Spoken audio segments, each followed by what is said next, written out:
Welcome to the Stickers on the Mic podcast, brought to you by StickerGiant.com, where we talk with our customers about how they started their business, how they're marketing their brand, and how they're growing their company. Without further ado, it's time for the Stickers on the Mic podcast from Sticker Giant. Let's get on with the show. Hey everybody, welcome back to Stickers on the Mic and Happy New Year. We are on the cusp of the new year right now, and I am very excited to be talking about next year with Neal and Alicia Hines from Off the Beaten Path Wedding, dialing in from Billings, Montana. Alicia and Neal, thank you. Yeah, thanks for having us on. Yeah, good to be here. So, Off the Beaten Path Wedding, y'all started this in 2017. What sort of was the impetus of starting this business? Yeah, it's a good story. At the time, I was whitewater rafting. You were doing non-profit. Community organizing. And you needed a little break from that. She lived with me on the river, taking clients down through this unique experience on the river. And we're like, we love this. We love taking people through this experience. What can we do that, can where we don't have to beat ourselves up on the river every day? What else can we do? I had a photography background, and with her political organizing, I was like, wedding planning and photography makes a lot of sense. You're taking people through something that's they've never done before, and we can help them with that. And yeah, just kind of looking around. I mean, we had been dating for some time then, and kind of looking at the wedding scene, we didn't really see a lot that reflected us. And there are so many beautiful places in Montana that we thought people should be getting married. And so that was really part of the impetus as well. Yeah, kind of the reflection of just not really seeing what we wanted in the wedding world. So we thought we had maybe a unique niche there.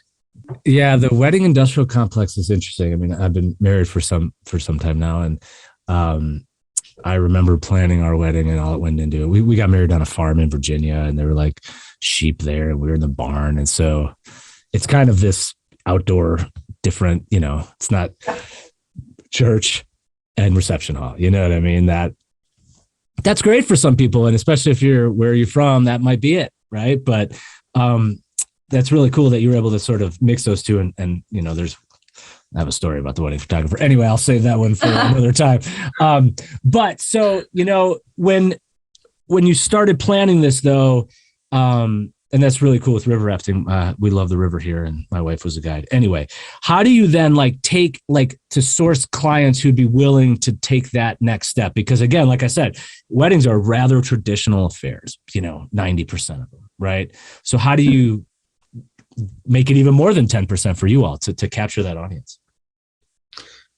Yeah, it felt a little bit like a blind leap. Where we just kind of put ourselves out there, so we're gonna do this. We just marketed literally in that direction, outdoor focused weddings. And it's just like fishing. You just wait for the bite.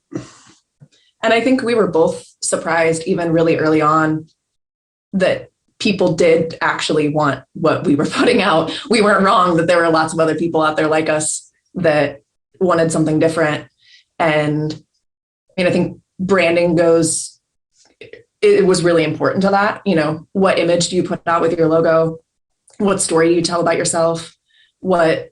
Even as you're getting started and maybe doing things that are outside what you want to do, how do you still make that story, show what you want to be doing, and really just keep pushing in that direction until it continues to align more with what the ultimate goal is of doing kind of, adventurous elopements and weddings. So.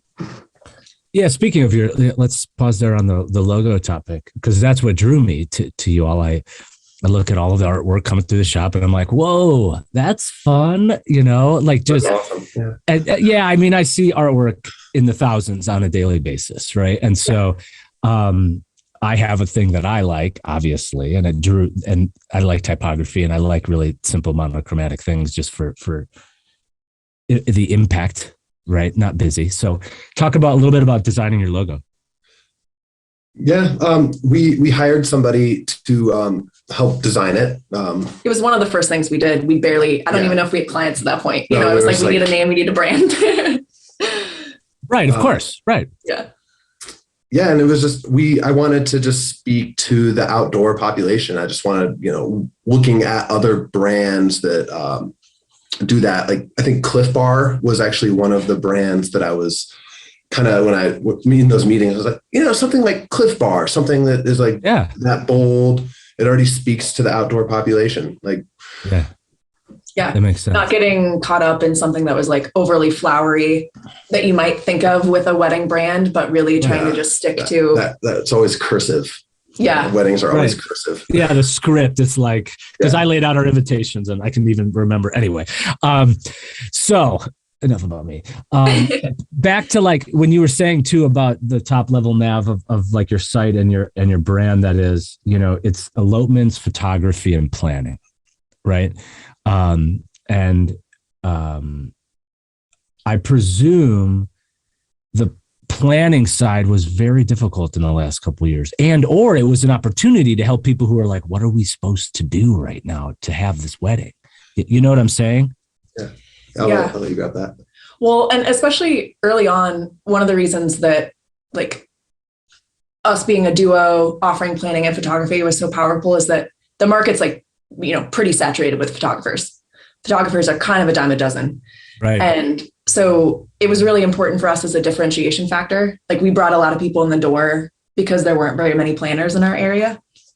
As we got the business up and growing and established. Yeah. Can I add something? Yeah.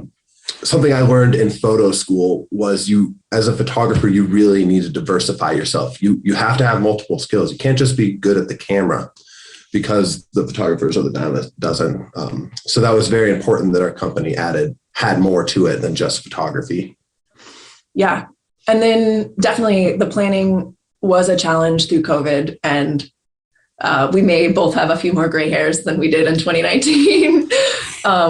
But it actually, so, we did have clients that were planning bigger weddings that had to postpone, and I had to stay on top of all the local regs and sneeze guards and whatever else. Yeah. But, and then there's the Zoomification of, everything, and that's not what you're trying to give experiences to people, Well, and a lot of our clients, we do have local Montana couples that we're working with, but a lot of people are coming from out of state for destination weddings. They're from the South, they're from the Midwest. They want to go get married in the mountains.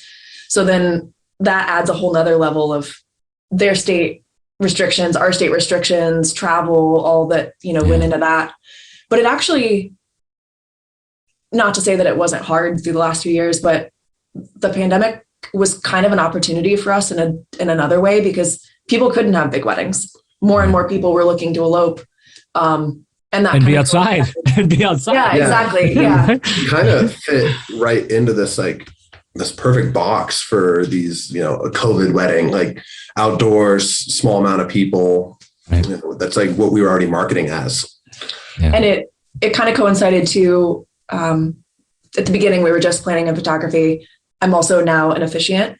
And so we were really gearing up to try to push more towards elopements anyway. And so it really, things kind of coalesced in a really beautiful way. And I think that pushed us in the direction we wanted to go, which is great. That's awesome. Oh yeah. And then of course with photography, you got the engagement photos, and, if you have really great relationship, you're taking their newborn photos and Christmas photos, but that's like not the business. That's just the spin-off of it, and fill in the gaps. So this is so interesting to me, because like weddings are just so high pressure. You know what I'm saying? And so what's like sort of your way, like your signature touch of, especially for the people who are coming from out of state, because they got to find grandma the right place, and they got to do this and they got to do that. How, like, what is your sort of style to like navigate that? Because I don't want to stereotype brides or grooms, but like both sides and both families, depending on how it all works, there's a lot. It's like a lot of baggage. You know what I mean? You know what I'm saying? Like they come with a lot of bags because it's a wedding and the dress, whatever. But like that is like, y'all must have like some sort of psychology training or something. You know what I'm saying? Yeah. I don't know. We just, when we do these, what do we call them? The initial call with our clients, they always tell us that we've somehow eased their stress on. And we've answered so many questions about their wedding that they feel like, oh, we can do this. This is not going to be difficult at all. If we, right. What the actual touch is, I don't know. I think we really try to be honest and real about things. Right. Yeah. Well, because the vendors too, it's like that we want this. You're like, well, not so much if we're going to do it this way, because and they're too expensive or they're kind of cheap or whatever. You know what I'm saying? There's so many moving parts, whether it's flowers or tables or linens. You know what I'm saying? Yeah. Yeah. I think that really is it. With the brand, we tend to attract more down to earth people. And, right. And then from the offset, we just try to be honest. The date that you chose is in wildfire season. Just going to let you know so that when you get here, you're not, or there's going to be a chance of rain. We from the beginning try not to be overly rosy so that expectations are in the right place. But also I'd say we're pretty high touch in terms of, we don't take on so many clients where we can't have a real personal relationship with everyone. Because it's just the two of you. It is. Correct. Yeah. Yeah. So the day of, all this time, I've had multiple people tell us when they show up that it's we already feel like friends, and it feels like they were working with their best friends. And that to me is what it's all about. That's what I get, the meaning of it all to me is, getting that personal relationship with someone and then just seeing them be super happy and have a great day. So my term is I never want to cattle herd people. I see a lot of the wedding industry as kind of like a rotating door. Yeah. Just get in, get out. And I never, ever want to do that to any of our clients where it's like, I'm barely giving you time because I got to get to the next place. Yeah. And I feel like that, that's probably it as well. We treat you like a human being. Right. Because everything costs more with the wedding too, so that's the other added stress to it. I'm sensitive to that, especially these days, especially people who have tried to do this and then they keep, pushing it back. So I hope that this, I guess we can segue to this really quick too into 22 planning, but these things are usually booked out pretty far, but there's that uncertainty, right? And so how do you negotiate being able to look at your budget and make sure y'all can keep the boat afloat and then also keep these things on track for people, you know what I mean? Going into 22. Absolutely. Because right now, kind of getting to the nitty gritty, venues are booking out as far in advance as you want. You can go 3-4 years down the line and book your venue. Wow. But photographers, caterers, planners were maybe a year out. So you don't really, it's kind of an interesting world. We're getting all these people who are coming with us, these venues, and they're trying to book everything else. And we're like, we don't want to commit to something that's 4 years down the line. Yeah. Gosh, that seems like 4 years is a long time to plan a wedding. Yeah. And 4 years might be a little. Yeah. I know, but even 2 years, even if 2024 June, it's the what now? You know what I mean? Yeah. That's a long, I just look at it at least at 6 to 8 months, but I wouldn't know. Cause I think things have probably changed a lot, Well, and there's an interesting kind of pull that you're talking about where, also people just went through the busiest season of their entire lives. 2021, because of kind of the, the snaking effect that happened in 2020, 2021 was nuts. So you've got a lot of people who are kind of on the edge of burnout who are not on the edge. I've gone through it three times. I'm on my third burnout right now. Yeah, we definitely overbooked ourselves. And so they, in terms of the planning side, a lot of people would just kind of shut down after the season was over. They didn't want to take new bookings. They didn't want to talk about inquiries for the next year. The next season is. But the next season's coming. You mean September, September-ish is when things kind of slow down. Yeah, October or whatever. October. And so your florists, your dessert people, they don't. We've got clients for next year, but a lot of the other associated vendors don't want to book things yet. And so it's been a really interesting kind of tug of war for people because some things are completely booked out already and some things won't even book. And so you're trying to help negotiate that. And just, I think part of my job is to help our clients understand the lay of the land and that's true for here, but this is the case over here, and just give them a sense of the landscape. But yeah, it also helps that our business focuses on these outdoor weddings that don't actually involve a venue. We do a lot of weddings on just BLM or national forest land. You don't need permits. There might be a limitation on how big your group can get, but I feel like that's kind of our lifesaver. Yeah. It's like we don't have a church and there's not something at 4:00, where you're like just doing this. That's the worst part about like these things where it's like this. You're like, dude, it's just a party. Come on. You know what I mean? Like, Absolutely. We're just here to hang out, right? Yeah. And it also has helped with the affordability too, I think. Yeah, we save people like $10,000 sometimes. We really pride ourselves on trying to help people have an affordable wedding too. You shouldn't have to choose between your wedding and buying a house.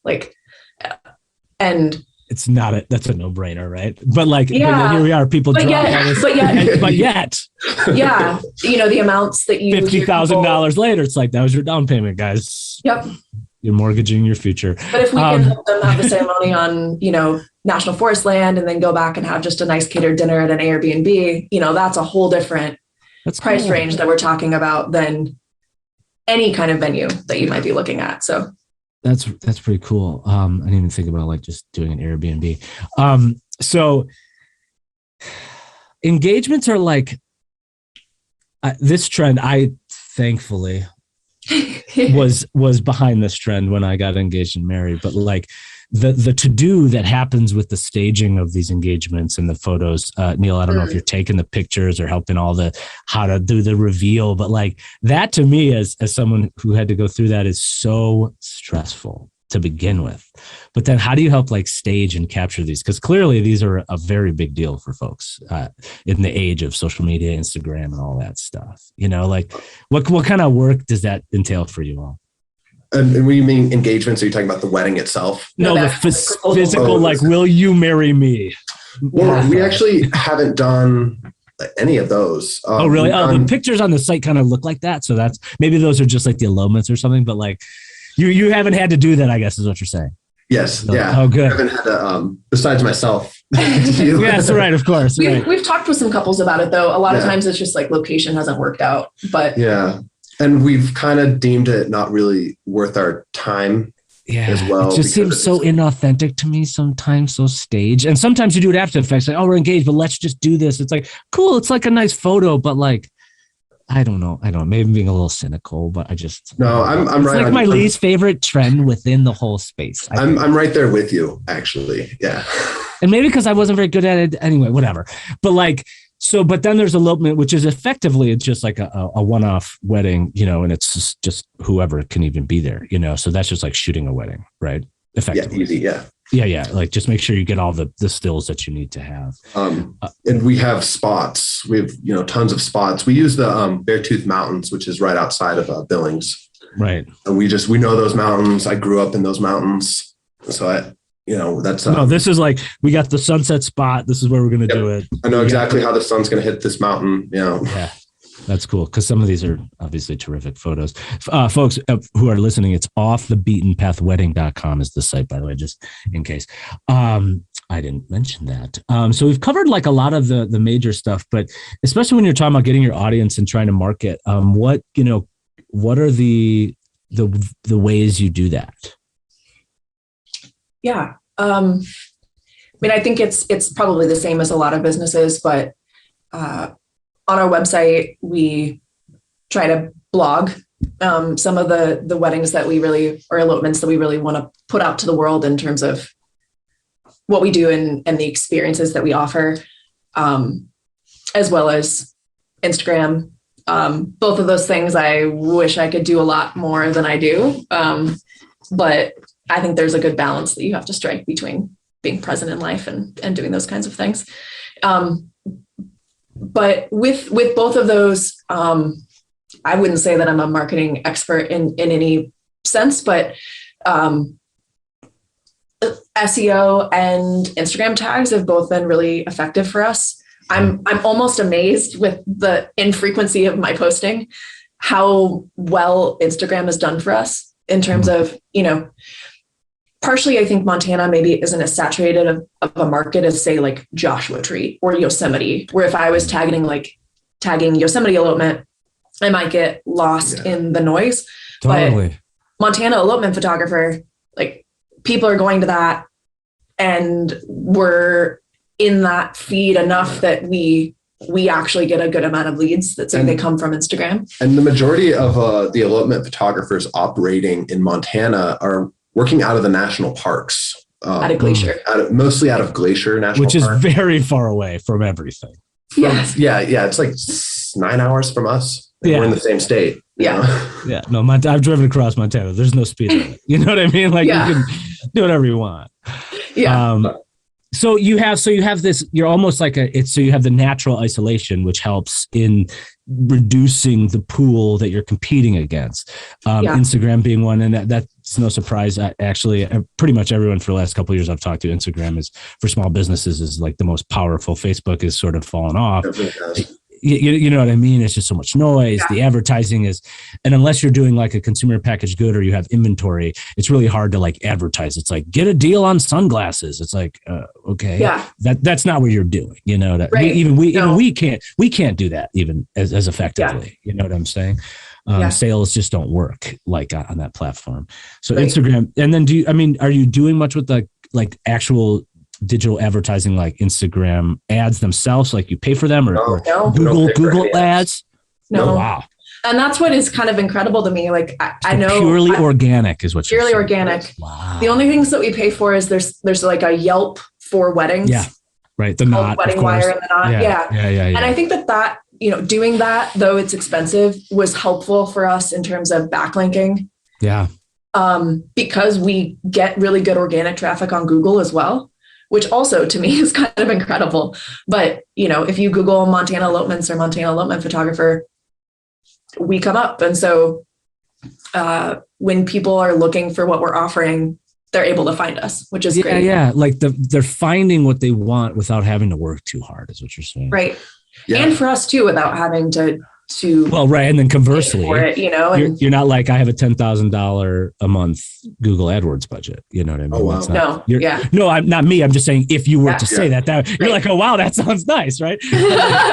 But ours is in the millions, but it's more like how you reach those customers. And then I wonder too, do people like just like hit you up with DMs and then like you take the conversation from there? Or is it just they're Googling and then they email you or call you? Mostly through our website, just the contact form. And that's how we get the helpful analytics on how they found us. But that's cool.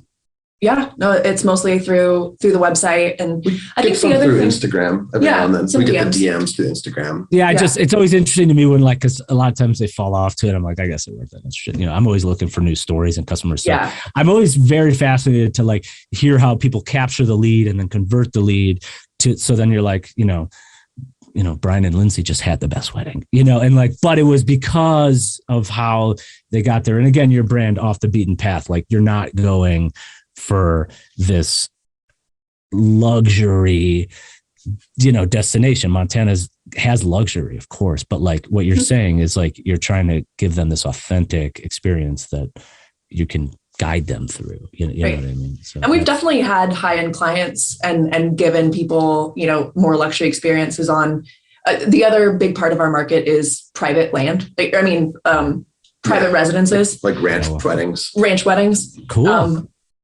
So we've definitely done more high-end events, but I really think like if people are searching, whether it's Instagram or just Google, seeing our name, like if we were called Neal Hines Photography, we wouldn't get the no offense, Neal. No offense. Yeah, no, I know. I'm sure you're great with the camera. That's not it though, right? It's like the brand again, it jumped off the screen. I've got 1,000 sticker designs and I'm like, oh, that's fun. You know what I mean? Yeah. But I think, in the world of photographers, so many people are just their name, and that's cool. It's a personal brand, which he does other, personal photography. And sometimes that's like, man, I wish Neal Hines Photography was more of like the brand name for you to be able to do more things. But for our business, for our business. It turns into the family thing too. Like I said, like it goes from from the engagement elopement photo, the wedding photo, whatever, to the newborns if they want to do that. And if you want to do it, babies are really problematic. I have 3 of them.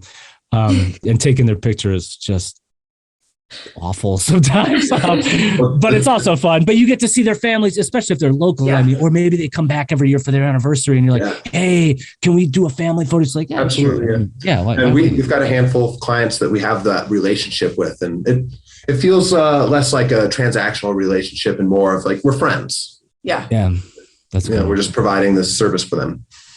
That's fantastic. So yes, after the last couple of years and making it all work. I mean, like I said, I hope this is an amazing season, but what are you kind of looking for? Like, and what kind of trends, we saw outdoor weddings. There's probably like a lot of non-contact, whatever, that stuff is kind of moving to the past, but what are some of the things to really make sure everything can go off in 2022? Like, what have you done or learned that you're putting into play? You know what I'm saying?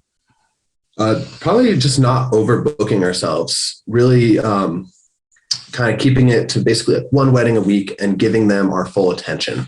Okay. So that way we can get that, that great review at the end of it. And I want to say, it almost feels like the review that we get at the end of our weddings tends to be probably the best thing that can happen. That really, because when people read our reviews, that's what sells them. Right. Yeah. I think also, now this is going to be our 5th season.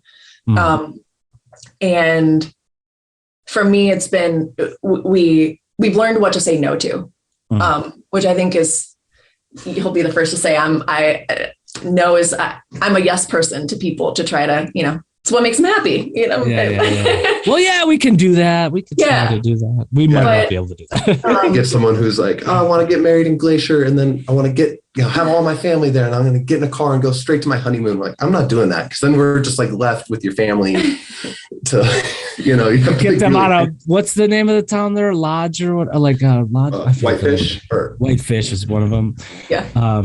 Anyway, but, it's very far away. Yeah. But we have one last wedding in Glacier this year, but basically have started saying no to that because it's too far away. And we'll tell them why. Yeah. I'll tell them, because when you're in Glacier National Park, you're in a car and you're going to be pulled off the side of the highway with 5 other brides and grooms. And it's just not a very personal experience. No.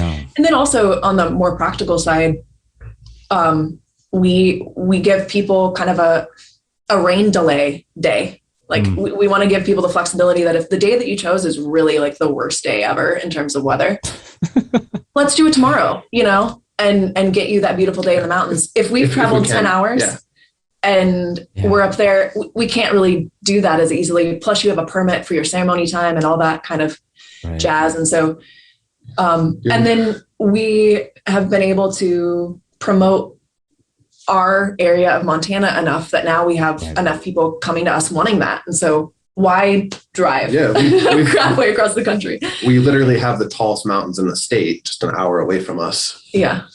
Right. And yeah, you actually, speaking of destinations, do you have much of a relationship like with your tourism local CVB board or anything like that? Or is there because that is sort of a natural marketing play, you know what I mean? It is. I think there's not much of it in the Beartooth Mountains for our little mountain town is Red Lodge, and we're really into the community there with a lot of the businesses, and they help promote us. Nice. Yeah. So sort of is what you're saying. Yeah. Informally. Yeah. Because you want to make sure, because they might be on their trip. Oh, we went through a trip and maybe we should get married here. How do we do this? And they're like at the coffee shop, it's like, oh, well, actually, you know what I'm saying? Definitely. That word of mouth. And we have been able to build that kind of a network with, there's the one bakery cake shop, the one private caterer, the one florist. And so making that team really strong and having great relationships with them has been really beautiful. So that's awesome. Well, you all, good luck in that upcoming season. Looking forward to tracking all the beautiful marriages that you can help create this next year. Yeah, well, thank you. So, folks, thank you for tuning in. As always, it's my pleasure to be Andrew. We say on the show, of course, every sticker has a story. Today's story comes out of Billings, Montana, off the beaten path wedding. Very cool little mountain and script around the top, or text around the top, and it jumped off the page. So there it is, right there on the screen. You can't see it. It'll be on the page if you want to check it out if you're just listening. But I like the W really spoke to me. It's a very Western kind of looking rope lariat thing. Yes, it all just worked for me, I can say. So Neal and Alicia, thank you very much. Happy New Year. Best of luck, all the prosperity out there. And same to everybody tuning in here in January for Stickers on the Mic. We are looking forward to having a great season and sharing amazing stories. So be well, everybody. That wraps up this episode of Stickers on the Mic, brought to you by StickerGiant.com. You can download us on Spotify, iTunes, Google Play, SoundCloud, or your favorite podcatcher. Thanks again for listening to Stickers on the Mic. We'll see you next time.